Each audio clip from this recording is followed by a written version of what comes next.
तो finally quant mutual fund के अक्सर स्कीम के साथ वही हुआ जिन बातों का डर था। यहाँ पर जो मेरे पास सवाल आया है वो क्वांट इंफ्रास्ट्रक्चर फंड को लेकर आया है कि भाई इसमें लगातार गिरावटें हो रही है और होती ही जा रही है। तो ऐसा नहीं है कि सिर्फ क्वांट इंफ्रास्ट्रक्चर के अंदर गिरावटें हो रही हैं, क्वांट के ज़्यादातर मैक्सिमम स्कीम के अंदर गिरावटें हो रही हैं। और कैसे कैसे गिरावट हो रही है, उसके पीछे के रीज़न क्या है, और भी बहुत सारी बातें। जैसे अगर आपने निवेश करके रखा हुआ है क्वांट के किसी भी इक्विटी स्कीम के अंदर या फिर निवेश करने के मूड में हैं, तो आपको क्या करना चाहिए, प्लस क्वांट के आने वाले जो टाइम है वो कैसे रहने वाले हैं, इन तमाम तर मुद्दों पर हम डिटेल्स में कुछ चीज़ें आपको लाइव में दिखलाने वाला भी हूँ और बाकी बातें मैं आपको बताऊँगा भी। तो वीडियो यकीनन बहुत ज़्यादा इंटरेस्टिंग होगी सर। एक लाइक कर दीजिए, शेयर कर दीजिए। चैनल को अगर अभी तक आपने सब्सक्राइब नहीं किया है तो चैनल को भी ज़रूर सब्सक्राइब कर लीजिए, क्योंकि इस तरह के इंटरेस्टिंग कंटेंट मैं लेकर आता रहता हूँ। देखिए क्वांट के अगर हम बात करें तो क्वांट के साथ उसी दिन ये कांड हो गया जिस दिन फ्रंट रनिंग के जो केस हुए थे।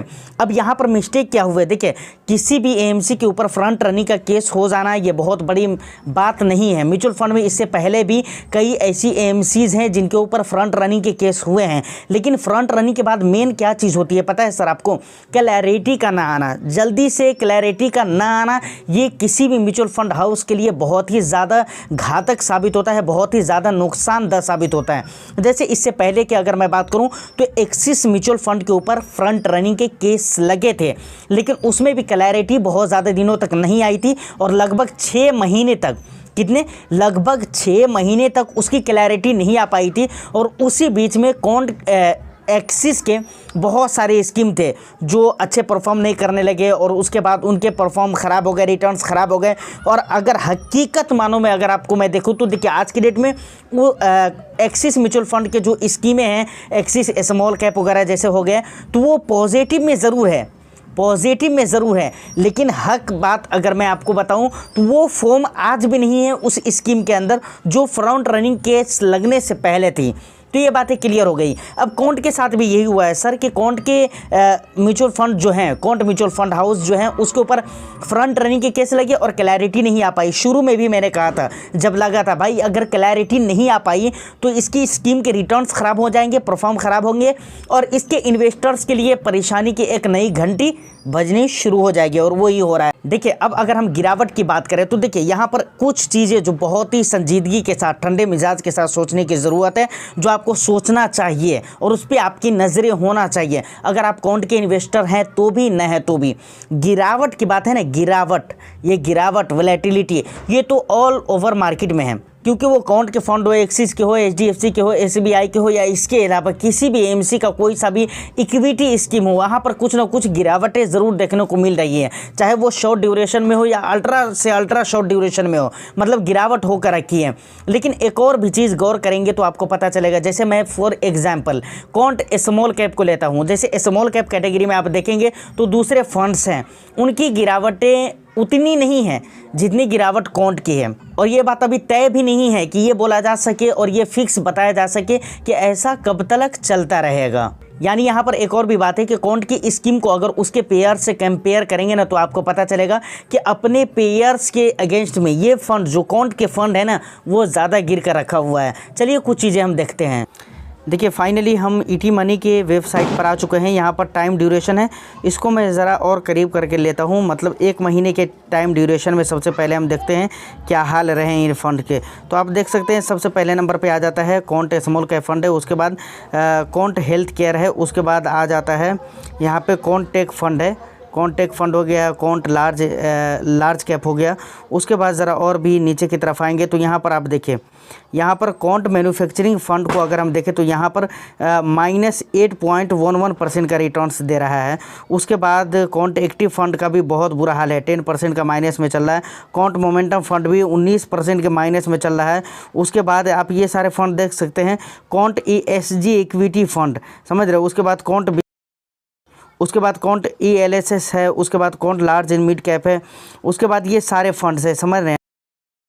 यहाँ पर गौर करने वाली बात है कि quant large and mid cap में देखिए आप 20% माइनस में चल रहा है, क्वांट मिड कैप ये 21% माइनस में चल रहा है, मतलब काफ़ी ही बुरा हाल है।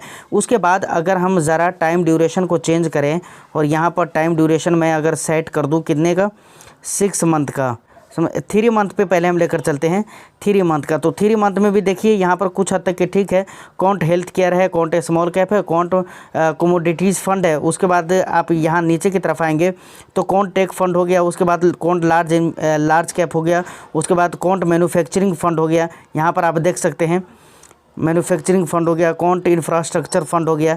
यहाँ पर आप देख सकते हैं 11% की गिरावटों के साथ चल रहा है। कॉन्ट वैल्यू फंड हो गया 16% माइनस में चल रहा है। ELSS की अगर मैं बात करूँ तो 16% चल रहा है। कॉन्ट फोकस्ड फंड की अगर बात करूँ तो 18% माइनस में। मतलब इस तरह से पूरा जो है ना पूरा बिखरा पड़ा है भाई साहब, पूरी तरह बुरी तरह से बिखरा पड़ा है।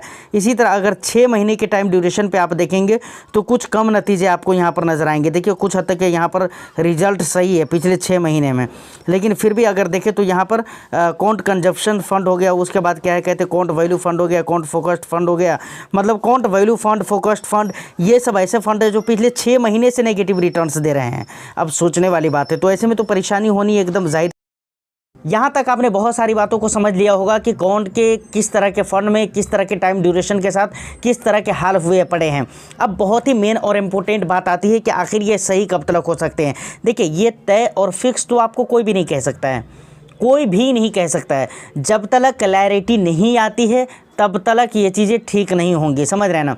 बीच में काफ़ी सारे बदलाव भी किए फंड कॉन्ट म्यूचुअल फंड ने अपनी स्कीमों के अंदर, लेकिन उसके बाद भी हालतें उतनी ज़्यादा कुछ खास सुधार में नहीं है, समझ में नहीं आ रहा है, समझ रहे हैं ना। ये बदलाव वगैरह करने के बाद, स्टॉक होल्डिंग वगैरह चेंज करने के बाद भी, समझ रहे हैं, तो ये तय और फिक्स नहीं है कि इसमें कितना ज़्यादा समय लगेगा। लेकिन हाँ, यहाँ पर एक बात जो कि आपको ध्यान में रखनी चाहिए कि अगर इसको लेकर क्लैरिटी आ जाती है तो वहाँ से कुछ कहा जा सकता है। देखिए अगर क्लैरिटी अगर पॉजिटिव आती है तब तो फिर कुछ कहना ही नहीं है, तब तो फिर वहाँ पर चांद ही चांद है। लेकिन अगर क्लैरिटी नेगेटिव के रूप में आती है तो वहाँ पर कुछ दिनों तक, बल्कि कुछ दिनों नहीं बल्कि सालों गुजर सकते हैं कि ऐसे मतलब प्रॉब्लम को फेस करना पड़ सकता है कॉन्ट म्यूचुअल फंड हाउस को, कि निवेशक उसमें से निकलेंगे, पैसे निकालेंगे। बहुत सारे लोगों ने निकाल लिया, बहुत सारे लोग निकालेंगे, अभी भी जो लोग निवेशित है वो लोग, समझ रहे हैं। तो ये सारी बात है। अब जो दूसरी इंपॉर्टेंट बात आती है कि भाई अगर हमें इन्वेस्टमेंट करना है या फिर हमने कर दिया है, सबसे पहले अगर कर दिया है तो क्या करें,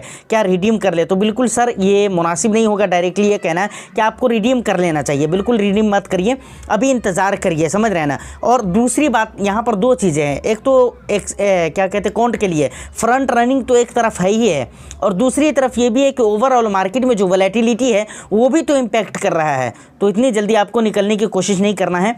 ऐसे 6 महीने आपने वेट किया है, कुछ दिन तक और भी वेट करिए। अगर ऐसा लगे कि भाई ख़राब चल रहा है तो आप निकल सकते हैं, लेकिन मुझे लगता है कि भाई बहुत ही ज़्यादा ख़राब तो नहीं चल रहा है, क्योंकि इंडेक्स को बीट कर ही रहे हैं। अभी भी कई सारे फंड्स है, खासतौर से यहाँ पर स्मॉल कैप को मैं बात करना चाहूँगा, तो यहाँ पर अपने इंडेक्स को तो बीट कर ही रहा है, समझ रहे हैं ना।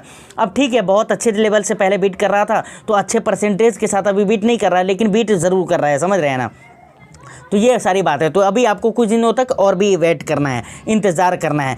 अब अगर आप निवेश करने के मूड में हैं तो मैं ये कहूँगा कि भाई बहुत सारे कहते हैं कि म्यूचुअल फंड के अंदर बहुत सारी स्कीमें हैं, आप और भी जगह पर निवेश करिए, यहाँ पर भी आप कर सकते हैं। लेकिन आप कोशिश 2 बातों पर करिए, 2 बातों पर ज़्यादा ध्यान दीजिए। कोशिश ये कीजिए कि आप SIP के ज़रिए निवेश करें और कम निवेश करें।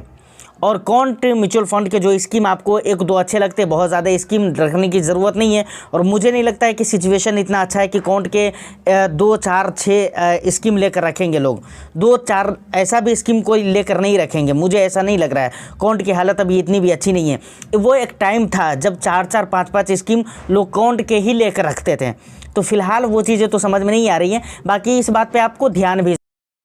तो फाइनली यहाँ तक पहुँचने के बाद मुझे नहीं लगता है कि कॉन्ट इंफ्रास्ट्रक्चर को लेकर अलग से जवाब देने की ज़रूरत है।